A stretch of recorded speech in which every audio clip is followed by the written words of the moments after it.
Hello दोस्तों, नमस्कार। मैं हूं Anju Yadav. Learn with India 2024 की ऑनलाइन क्लास में आप सभी का स्वागत करते हैं। दोस्तों आज हम लोग यूपीएससी टीआरई 3 और 4 को टारगेट करके जीके जीएस प्रश्नों को देखेंगे। आज उसका प्रैक्टिस नंबर 4 है।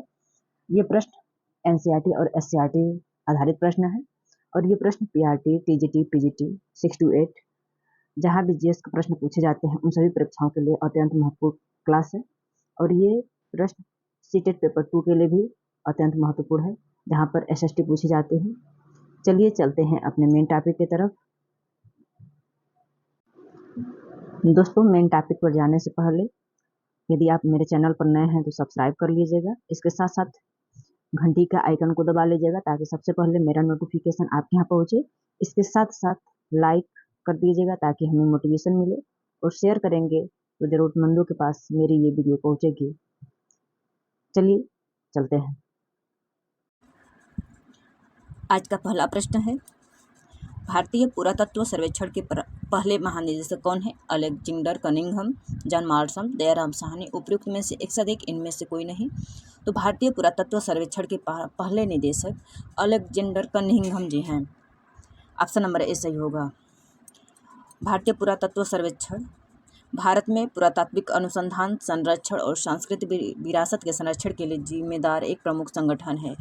जो भारतीय पुरातत्व सर्वेक्षण है वो भारत के पुरातात्विक अनुसंधान, संरक्षण, संस्कृति विरासत के संरक्षण के लिए एक जिम्मेदार संगठन है। इसकी स्थापना 1861 में ब्रिटिश सरकार द्वारा की गई थी और अलेक्जेंडर कनिंघम इसका पहला महानिदेशक नियुक्त किए गए थे। प्रश्न आ जाएगा पुरातात्विक सर्वेक्षण का मतलब स्थापना कब हुई थी? तो 1861 में, और इसके पहले महानिदेशक अलेक्जेंडर कनिंघम जी हैं। प्रश्न नंबर दूसरा है, मुजफ्फरपुर, यहाँ पे मुजफ्फरपुर रहेगा, में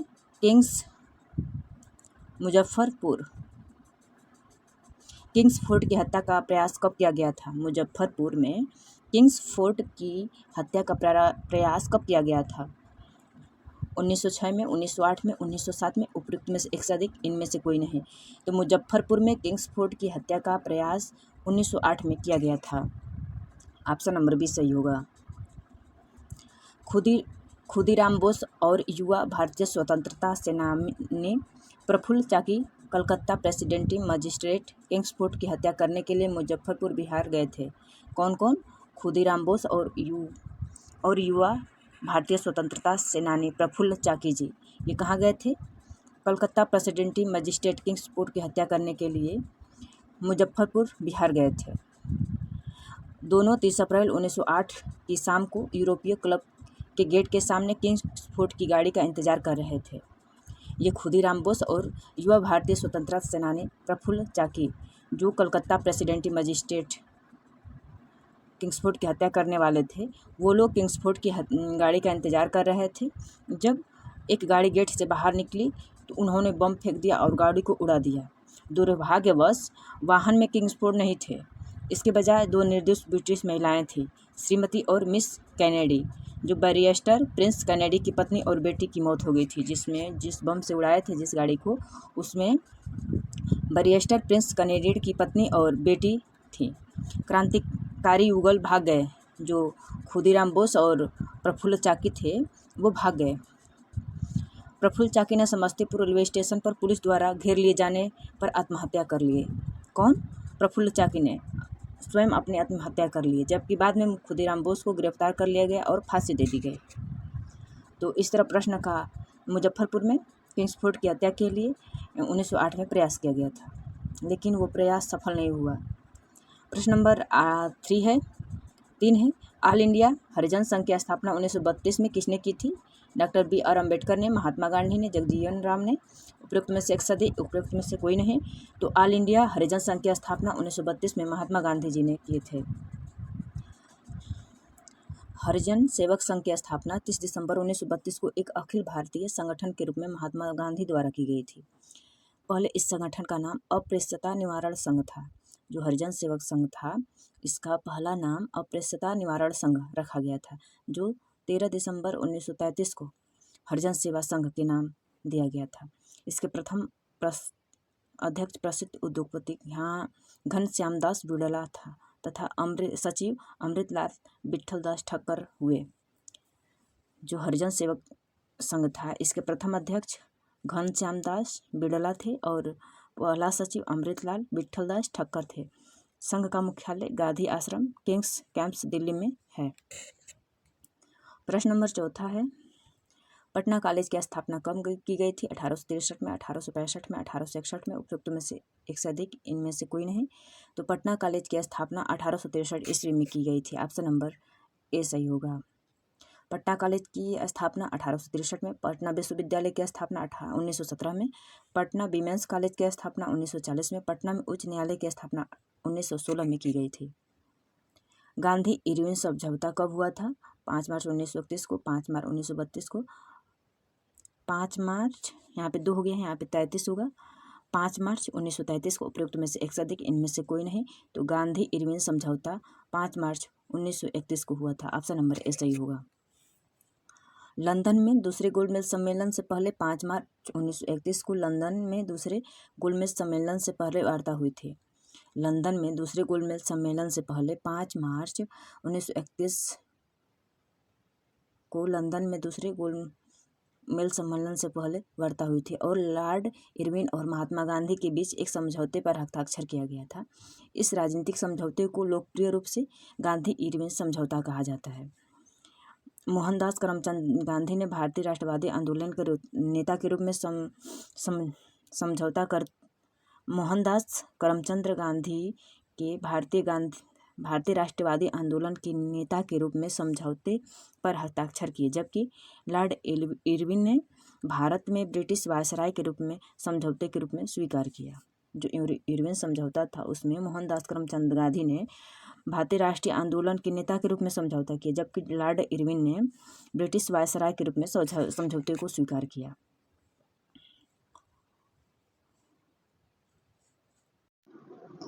यदि दोस्त मेरे चैनल पर नए हैं तो सब्सक्राइब जरूर करिएगा, इसके साथ साथ बेल आइकन को भी प्रेस कर लीजिएगा और लाइक शेयर कमेंट जरूर करिएगा। प्रश्न नंबर 6 है, किस षड्यंत्र के मामले में 3 अंग्रेजों को षड्यंत्र के आरोप में हिरासत में ले लिया गया था? नासिक षड्यंत्र मामला, कानपुर षड्यंत्र मामला, मेरठ षड्यंत्र मामला, उपयुक्त में से एक से अधिक, इनमें से कोई नहीं।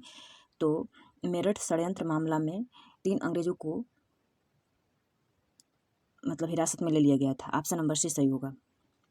मेरठ षड्यंत्र मामला एक विवादास्पद अदालत का मामला था। मार्च 1929 में ब्रिटिश सरकार ने 31 श्रमिक नेताओं को बंदी बना लिया तथा मेरठ लाकर उन पर मुकदमा चलाया।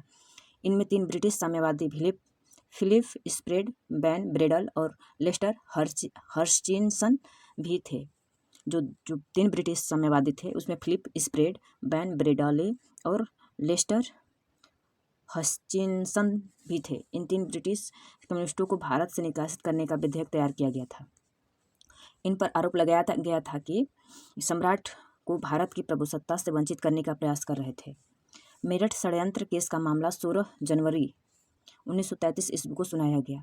23 अभियुक्तों को कड़ी सजा दी गई। जो मेरठ षड्यंत्र मामला था इसमें 3 ब्रिटिश साम्यवादी थे, फिलिप स्प्रेड, बैनल ब्रेडले और लेस्टर हर्चिसन थे। इसलिए प्रश्न नंबर 6 का ऑप्शन नंबर सी सही होगा। प्रश्न नंबर 7 है, biography of Kunwar Singh and Amar Singh के लेखक कौन है? डॉक्टर राजेंद्र प्रसाद, काली किंकर दत्त, जवाहरलाल नेहरू, उपयुक्त में से एक से अधिक, उपयुक्त में से कोई नहीं। तो biography of Kunwar Singh and Amar Singh के लेखक काली किंकर दत्त थे। ऑप्शन नंबर भी सही होगा। काली किंकर दत्त की पुस्तकों को कुछ प्रमुख पुस्तकें उनको देख लेते हैं। 1855-57 का संथाल विद्रोह, बंगाल और बिहार में डच 1740 से 1850 ईस्वी, ये इनकी पुस्तकों का नाम है। 18वीं शताब्दी 1707 से 1813 में भारत के सामाजिक जीवन और आर्थिक स्थिति का सर्वेक्षण, आधुनिक भारत के पुनर्जागरण, राष्ट्रवाद और सामाजिक परिवर्तन, बिहार में ब्रिटिश शासन के विरुद्ध अशांति 1831 से 1859, ये काली किंकर दत्त की पुस्तकें हैं। प्रश्न नंबर 8 है, भूख हड़ताल के कारण जेल में निम्नलिखित स्वतंत्रता सेनानियों में से किसकी मृत्यु हो गई थी? भूख हड़ताल के कारण जेल में किस स्वतंत्रता सेनानी की मृत्यु हो गई थी? जतिन दास की, राजगुरु की, भगत सिंह की, उपयुक्त में से एक से अधिक, उपयुक्त में से कोई नहीं। तो भूख हड़ताल के कारण जतिन दास की मृत्यु हो गई थी जेल में। जतिन जतिन दास एक भारतीय स्वतंत्रता सेनानी थे। उन्होंने 1929 में लाहौर में 63 दिनों की भूख हड़ताल के बाद 13 सितंबर 1929 को जेल में मृत्यु हो गई थी। जो जतिन दास थे वो स्वतंत्रता सेनानी थे। वो लाहौर जेल में 63 दिनों की भूख हड़ताल के बाद 13 सितंबर 1929 को जेल में अपना जीवन लीला को समाप्त कर दिए थे। प्रश्न नंबर 9 है, अरहरा आंदोलन के बारे में निम्नलिखित में से कौन सा कथन असत्य है? मौलाना मोहम्मद अली इसके संस्थापकों में से एक थे। इसके सदस्यों में भारतीय स्वतंत्रता आंदोलन में सक्रिय भागीदार की वकालत की। इसकी स्थापना 20वीं शताब्दी की सदी के प्रारंभिक दशक में हुई। उपयुक्त में से एक से अधिक, इनमें से कोई नहीं।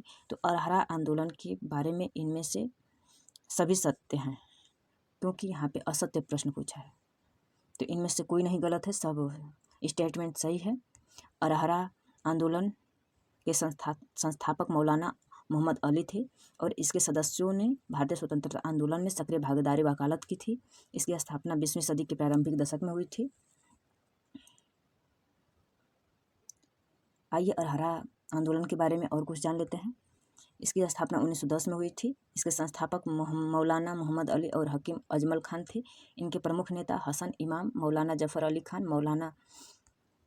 मौलाना मजहर उल हक, मियाँ मोहम्मद दसवी आदि थे।